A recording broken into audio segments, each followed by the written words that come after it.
Muy buenas tardes, muy buenos días, perdón, buenos días este sábado, pues ya iniciando mes de enero, Pepe, con mucha información muy relevante en los últimos días. Tuvimos pues el tema de Venezuela, que es un tema geopolítico muy relevante para América Latina y para México. ¿Cómo te fue fin de semana? No, pues estaba Desde el viernes. muy atento a las transmisiones de las noticias y al principio parecía que era hasta mentira, ¿no? Porque fue algo que pensamos que no iba a suceder, ¿no? O lo veíamos difícil y yo creo que mejor que cualquier película el evento, Sí, que eso lo hacía más increíble todavía, ¿no? una precisión milimétrica.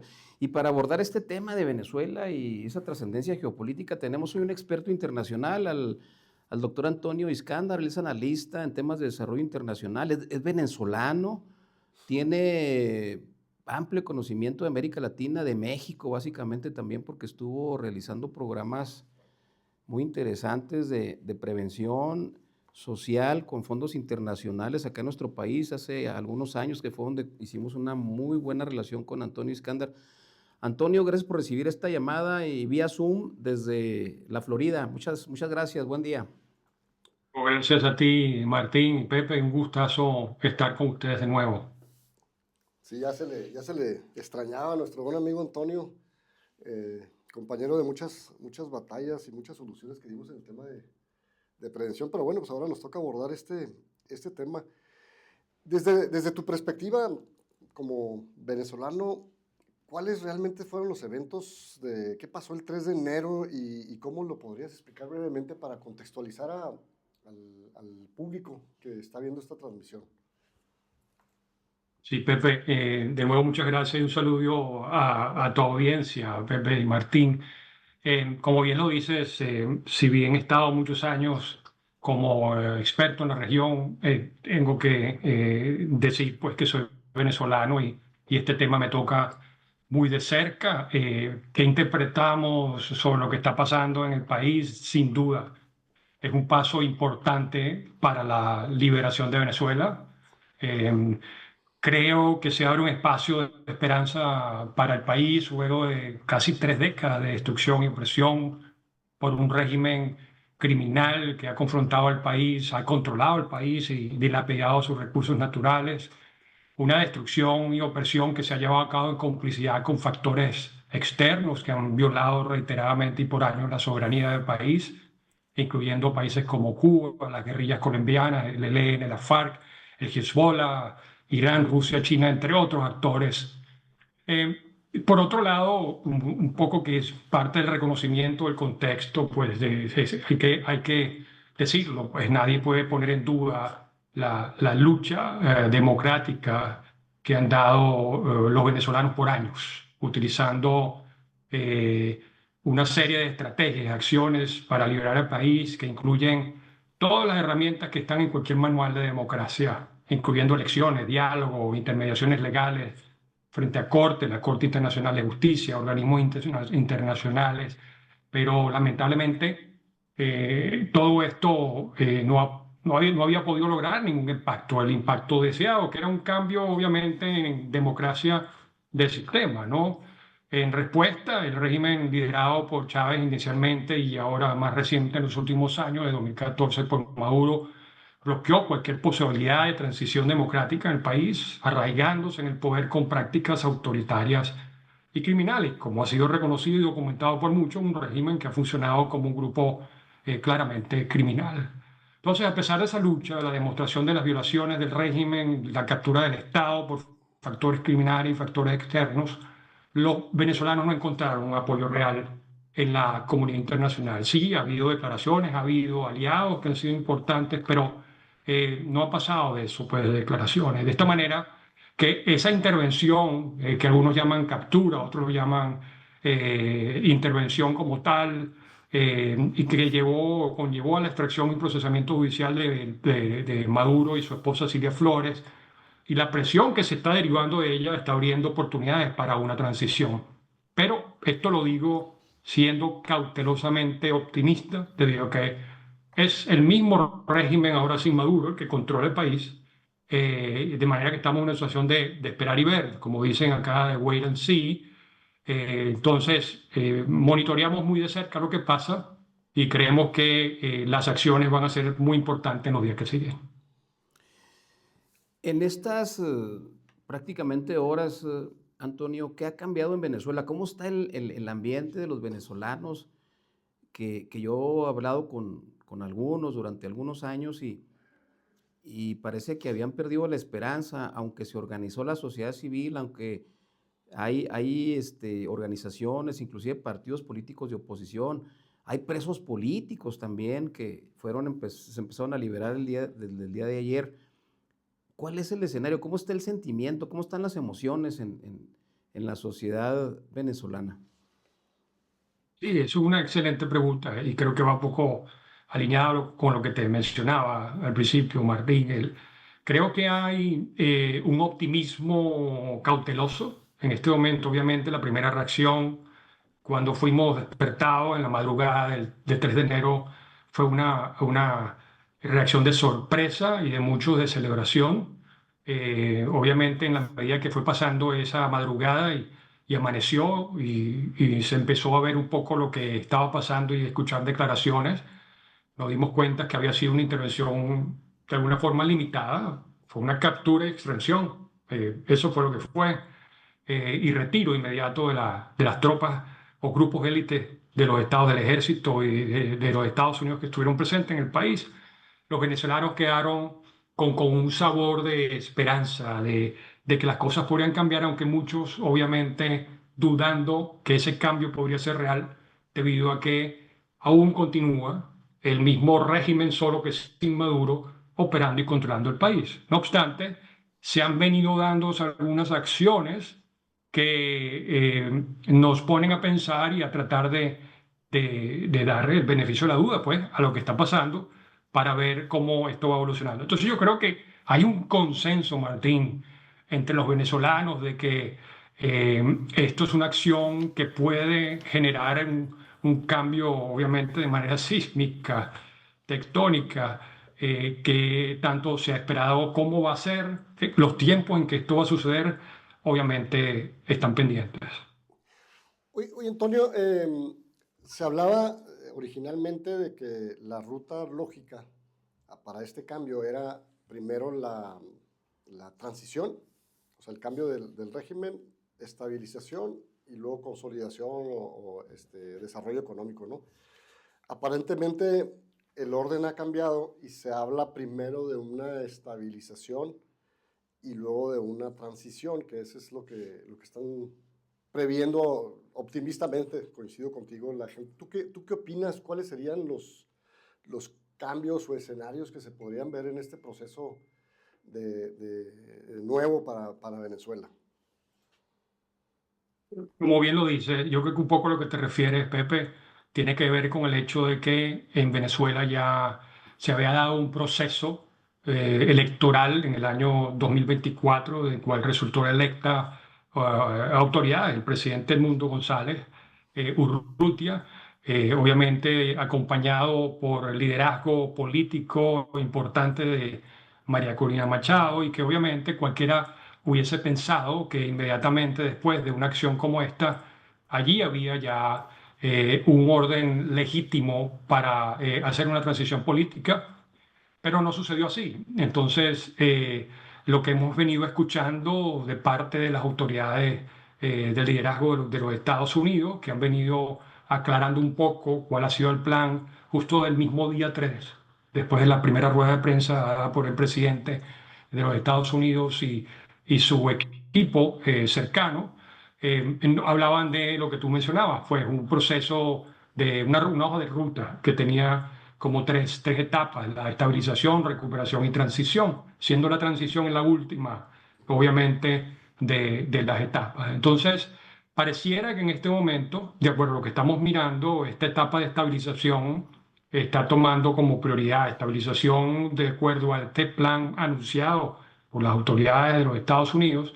Significa fundamentalmente la consolidación o del flujo y participación de empresas petroleras para poder darle flujo petrolero de los Estados Unidos. Hay todo un tema económico allí bien interesante que podríamos conversar con mayor profundidad en otro momento, pero tiene que ver también con una serie de compromisos e infraestructuras que existen en los Estados Unidos para procesar y refinar el crudo pesado que solo viene de Venezuela. Y esa infraestructura ha estado parada y ha tenido una serie de implicaciones económicas importantes, tanto en los Estados Unidos como en la misma bolsa de valores. Yo creo que ahí hay un elemento económico importante.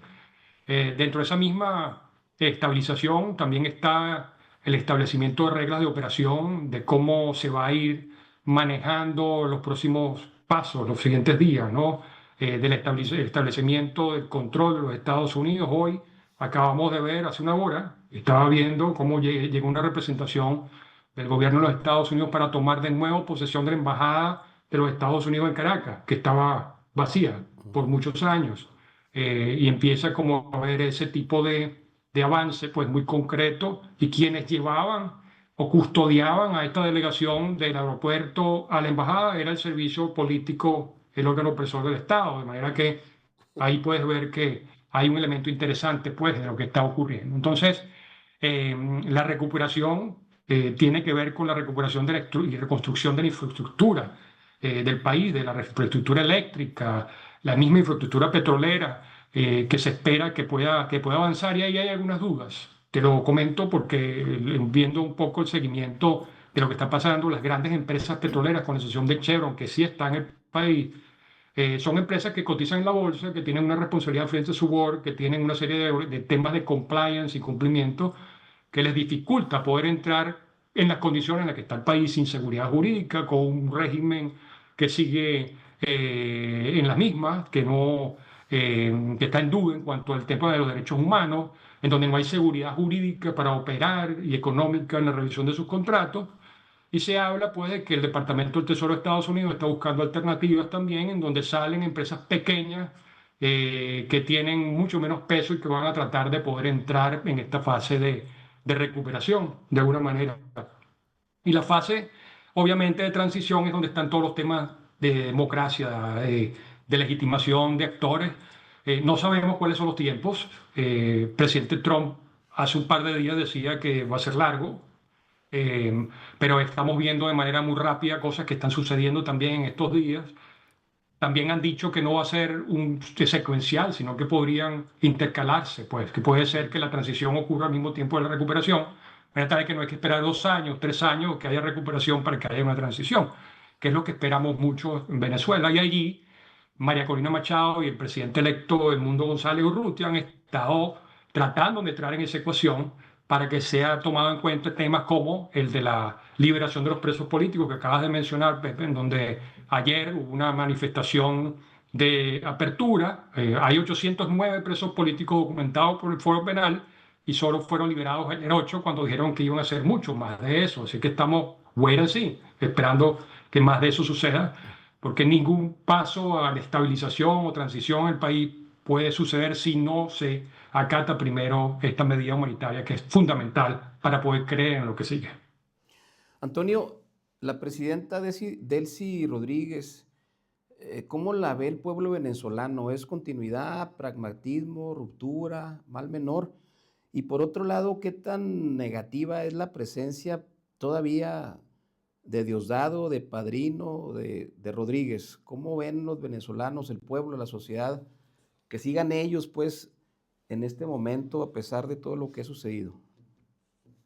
Delcy Rodríguez es parte del status quo, eso no hay ninguna duda. Algunos medios de comunicación, creo que fue New York Times, han tratado de presentar como un factor moderado dentro del madurismo, del chavismo.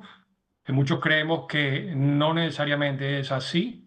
Quizás ha sido una imagen presentada a conveniencia para poder justificar este arreglo inicial, pero lo cierto es que hay un arreglo. Eso hay que tomarlo en cuenta, por eso que hay que dar el beneficio de duda. Ahora, Delcy Rodríguez ha estado desde el 2006 vinculada al gobierno, ocupando posiciones varias, diversas dentro del Estado venezolano. En este momento, desde el año 2018, ha sido vicepresidenta del país, 8 años, y desde esa posición ella controla el aparato represor del Estado, el SEBIN, que está bajo su manto. Entonces, no ha estado ajena a esto, pues ha estado muy de cerca.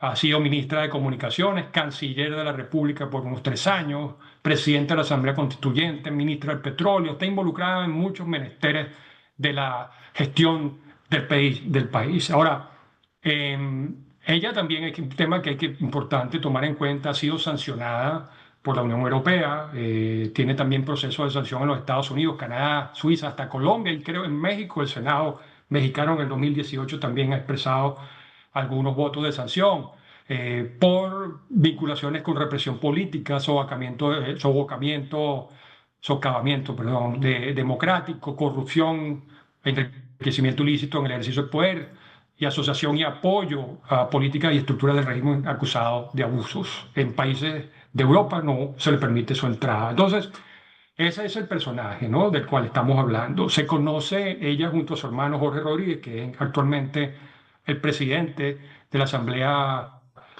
Nacional del país.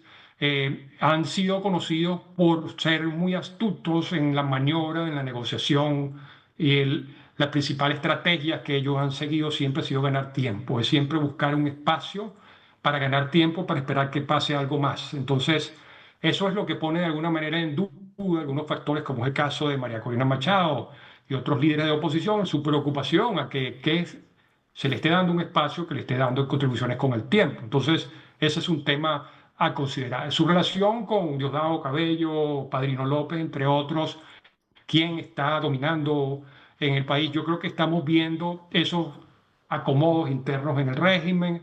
Hemos visto cambios en los discursos en los días que han pasado. Un Diosdado Cabello, un día diciendo ni una gota de petróleo para los Estados Unidos, y 2 días después diciendo si quieren comprarnos el petróleo que estamos para vendérselo, ¿no? Ahí estamos viendo algunas variaciones, pero también estamos viendo, y creo que esto es bien importante, un discurso destinado a las audiencias allá en Venezuela como en los Estados Unidos, ¿no? Y otro, las acciones que están ocurriendo. Y por eso hay que estar muy cauteloso y mirar muy de cerca lo que realmente está pasando. El discurso de hoy de Delcy Rodríguez había sido una condena a la intervención de los Estados Unidos.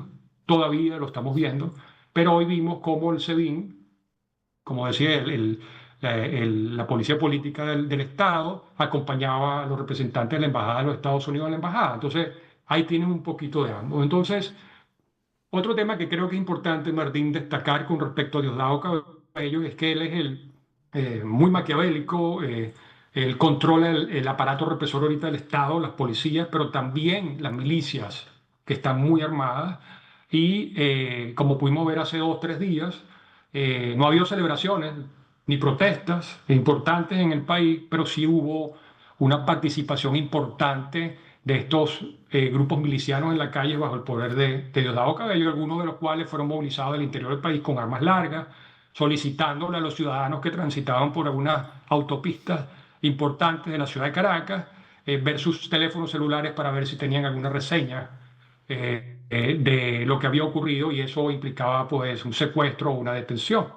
Entonces también los primeros días vimos secuestros o detenciones ilegales de alrededor de 11 periodistas, siguiendo este decreto de conmoción externa que fue publicado por el Estado y que ellos están a cargo de implementar. Entonces, de nuevo, en resumen, acá es un poco de status quo, pero hay un poco de movimiento. Nosotros pensamos que obviamente con mucha astucia buscando el espacio, y mientras esto vaya funcionando, iremos viendo hasta dónde esto sigue evolucionando, pero ha habido muestras también positivas de parte de lo que se ha podido lograr, aunque falta mucho por ver. Oye, en ese sentido, ahorita mencionabas a la población en general, ha habido poca oportunidad para ver la celebración, digo, precisamente por el tema de las revisiones que están haciendo los celulares y el decreto, que cualquier expresión en contra a favor de Estados Unidos iba a ser sancionada. Curiosamente, el discurso político, como bien dices, ha cambiado hacia la cooperación con Estados Unidos. Pero tú como venezolano, pues imagino que tienes otro tipo de información o puedes tener otro sentimiento. ¿Qué tanto se está celebrando, aunque sea en silencio, por parte del pueblo, de la ciudadanía común y corriente en Venezuela? La celebración en el país abiertamente podría ser abiertamente reprimida. Yo creo que Si correcto. hay un sentimiento claro de celebración, no lo vas a poder ver en las calles, porque este decreto claramente le da lo que ya ellos hacían, ¿no? De Sí, alguna pero manera. Entonces, y hacia adentro de los hogares, ¿tú qué has escuchado? ¿Cómo se ha visto? ¿Cómo lo ha no, recibido el... de lo que tenemos relación con el país y estamos metidos en chats y lo que vemos en redes sociales y lo que nos vamos informando de lo que está disponible, obviamente y el sentimiento de celebración es amplio. Justamente, Pepe, hoy escuchaba, pero claro, a veces hay que verificar muy bien que sí es y que no es real, ¿no? Pero escuchaba una grabación que se le hizo a un líder de grupos maduristas, comunitarios, de las fuerzas que controlan, digamos, las comunidades, en donde hablaban y reflexionaban sobre lo que había pasado el 3 de enero y hablaba con un tono muy de derrota, pero al mismo tiempo reconociendo que la gente que a ellos le respondían no querían salir ni siquiera a reprimir. Yo estoy hablando de la otra cara Ujú, de la moneda, ¿no? sí, Eso quiere decir que muchas de estas personas eh, hacen estos oficios no necesariamente porque crean en la revolución, sino porque no les queda otra. Y eso es algo, Pepe y Martín, que yo creo que quedó muy claro en el 28 de julio, cuando más del 70% de los votantes, a pesar de que hubo mucho fraude, en cuanto a la movilización de la gente a los puestos de votación, votaron a favor del cambio de Mundo González Urrutia y María Corina Machado. Y la mayoría de los militares, o por lo menos de los centros de votación en donde votaban los militares, fueron a favor también de esa opción electoral. Entonces, lo que te quiero decir con esto es que el ambiente, muy probablemente en algunos casos silencioso, porque todavía no se ha abierto esto, es de celebración. Y tan pronto, eso te lo puedo asegurar, haya tal libertad, las calles de Venezuela de punta a punta van a estar llenas de júbilo y celebración. Eso te lo puedo asegurar. Antonio, escuché en un evento masivo, creo que era Jorge Rodríguez, quien dijo que nos mataron a Hugo Chávez, pero a Maduro lo vamos a rescatar. ¿Hay alguna información que se ha hecho pública de que haya habido, que la muerte pues, de Chávez haya sido diferente a la que conocemos públicamente? Ha sido un tema, un rumor que ellos mismos han creado, porque nadie más lo ha dicho. Lo dijo Diosdado y ahora tú dices que lo oíste de Jorge Rodríguez. Y no sabemos, porque en realidad Chávez estuvo bajo control absoluto del régimen cubano. Recuerda que él muere estando en Cuba. Algunos dicen que había llegado a Venezuela vivo, otros dicen que no. Lo cierto es que estaba bajo el control del régimen cubano. Entonces, si Chávez murió, murió de la mano y bajo la responsabilidad en ese caso de los Castro, ¿no? De Raúl en ese momento. Entonces, no sé a qué se refieren y cuál es el elemento que ellos quieren traer. Y sobre la liberación de Maduro, pues yo creo que eso es parte del discurso. Me imagino que es algo que quieren manejar frente a su audiencia. Y yo aquí quiero agregar algo que no necesariamente está vinculado a esta pregunta, pero que tiene que ver mucho con el proceso que está siguiendo Maduro en los Estados Unidos. Estaba un abogado venezolano en la audiencia de presentación de Maduro y Cilia Flores, escuchando, y él había sido representante de presos políticos en su momento en Venezuela y tuvo que irse porque fue perseguido. Y la reflexión muy rápida que él hacía en ese momento es algo que nos puso a pensar a muchos. Y decía, es interesante cómo el juez de la causa en la presentación, un juez de más de 90 años, era pro defensa de los derechos del acusado y reiteró muchas veces cuáles eran sus derechos, reiteró la importancia de que tuviera su representación legal y tenía tres de los mejores abogados penalistas que hay en los Estados Unidos en ese momento sentados con él. De manera tal que lo que a él se le garantizó en ese momento, en esa audiencia, no fue lo mismo que él y su grupo ha hecho con los más de 16.000 presos políticos, 18.000 presos políticos que han estado bajo su custodia en Venezuela. Un tema muy interesante de analizar. Ahora, no sé si Rodríguez habla del regreso de Maduro porque piensan que puedan ganar ese juicio, ¿no? Acá en los Estados Unidos, porque no, o que pueda ser producto de una negociación con los Estados Unidos. Lo cierto es que hay una acusación que está allí, es una acusación muy bien montada, documentada por muchos años, y pues se va a dar un juicio abierto y transparente en donde todo el mundo va a tener acceso. Ahora, en ese sentido del juicio, el proceso de aquí a que se llegue a una sentencia, pues va a ser de años, ¿no?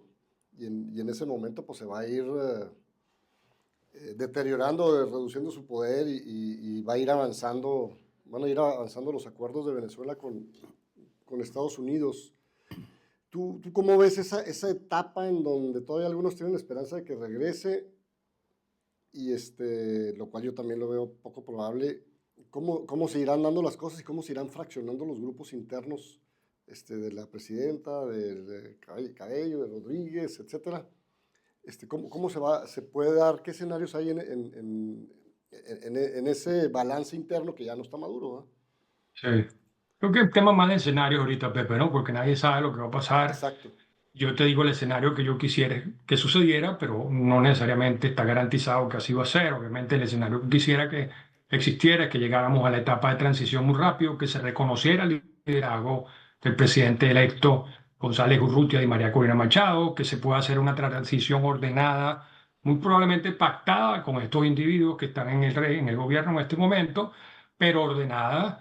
Existe un plan de gobierno muy elaborado, lo conozco a gente que ha estado en el grupo trabajando en ese plan de gobierno del presidente González Urrutia con María Corina Machado, que habla de todos los sectores y que tiene un plan desde el día uno hasta el último día de la administración. O sea, hay un plan, hay acuerdos, hay pactos con distintos actores, tanto militares, autoridades policiales, en todos los niveles. Entonces yo quisiera que fuese ese un escenario apoyado por los Estados Unidos, donde se le permitiera esa entrada en algún momento muy pronto para empezar a negociar o gestionar, más que negociar esa transición. Ahora, si el plan fuese otro y fuese el de mantener un régimen en el cual haya tranquilidad o paz sin democracia, como lo hay en otros países, en donde haya desarrollo sin democracia, modelo de China u otros países, aquí podríamos estar esperando cualquier otra cosa, de que haya una transformación dentro de lo que allí existe, esperando de que funcione en la medida que dé los resultados que espera quien controla y administra, y en esa medida serán evaluados y se mantendrían allí. Yo creo que es poco probable que eso suceda, quiero creer que así es, por los actores que están también involucrados dentro de la administración, pero tú nunca sabes, ¿no? Yo creo que aquí estamos todos los días aprendiendo un poco. Entonces, en ese escenario, obviamente, se harían renegociaciones en el momento de una salida. Ahora, yo pienso que Maduro le espera, ojalá que así sea, por lo que está en la acusación que tiene presente muchos años en la cárcel. No creo que va a estar disponible, libre, para regresar junto a este escenario, ¿no? Oye, y un tercer escenario que sería, ok, si vamos a hacer una transición democrática y convocamos a nuevas elecciones, ¿cómo lo tomarían o cómo se ve ese escenario en el ánimo de la población? Mira, es un buen punto y te agradezco que lo hayas traído a colación, Pepe. Fíjate, yo pienso que ya ha habido apertura de parte de María Corina Machado, especialmente, a ese escenario. Yo creo que aquí todos los que queremos el bien para el país y el liderazgo de María Corina Machado así lo ha representado, lo ha mostrado muy claramente en los últimos años y sobre todo meses, ha sido un compromiso por el resultado final. Y si eso implica una convocatoria a nuevas elecciones, ella ha dicho que está dispuesta a medirse. En este caso sería ella directamente, porque ya no tendría las limitaciones que se le pusieron en las elecciones de julio pasado. Y ella piensa, y yo creo que es así, que ganaría de manera abierta, arrasaría en esas elecciones. De manera que yo no creo que aquí hay ningún temor. Ahora, ponte en los zapatos de quienes han estado en esta lucha. Este discurso de una elección legitimada por la votación y que fue violentada por fraude, es el que ha permitido que llegáramos a donde estamos el día de hoy. Yo creo que ese ha sido el detonante más importante, esa legitimación, pues hay que darle peso a esa legitimación para que el pueblo venezolano se sienta representado y salga a hacer lo que le corresponde. Y todos los que están en la diáspora, que quieren regresar a trabajar, los inversionistas extranjeros a invertir y las puertas abiertas, pues, para poder empezar a reconstruir el futuro del país. Antonio, estamos llegando al final del programa, pero no quiero quedarme con esta pregunta. La doctrina Monroe, versión Donald Trump, la geopolítica, ¿qué ves tú para México, para Colombia, para Brasil y para Chile con esto que acaba de suceder en Venezuela? Es una muy buena pregunta y a ver, te quiero responder más por lo que yo veo en Venezuela específicamente. Yo veo que en Venezuela, cuando se habla del tema de la soberanía, que está relacionado con lo que tú preguntas, ¿no? De la doctrina Monroe, la soberanía en Venezuela estuvo siendo violada por más de 2 décadas. Ya lo habíamos hablado un poco antes. De manera tal que muy probablemente esto para los venezolanos es más que una violación de su soberanía, es una recuperación de su soberanía, dependiendo de cómo que pase de aquí en adelante. Y para algunos, pues esto puede ser interpretado más como una intervención de captura y extracción judicial, para otros no. Yo puedo entender las dos interpretaciones. ¿Qué significa esto para el resto de la región? Obviamente las alarmas están encendidas, no solamente en la región, está en el mundo, está Dinamarca y Groenlandia, están en esta situación también muy alerta, por lo que eso pueda significar. Y pues yo creo que sí, es un tema que requiere cuidado. Ahora, volviendo al tema de Venezuela, consideramos que esto es una restitución, probablemente, dependiendo de lo que suceda, de la soberanía del país, en la medida en que se haga una reconstrucción del país, en donde se le dé la oportunidad a los venezolanos que ya son legítimamente electos de gobernar y obviamente, en asociación muy cercana con su principal socio por muchos años, antes de que llegara Chávez, que es los Estados Unidos, operar la reconstrucción del país. Muchas gracias, Antonio Iskandar, internacionalista, analista de temas de desarrollo internacional desde la Florida. Muchas gracias por tus comentarios y nos vemos pronto. Gracias a su audiencia, fue un placer estar con ustedes el día de hoy.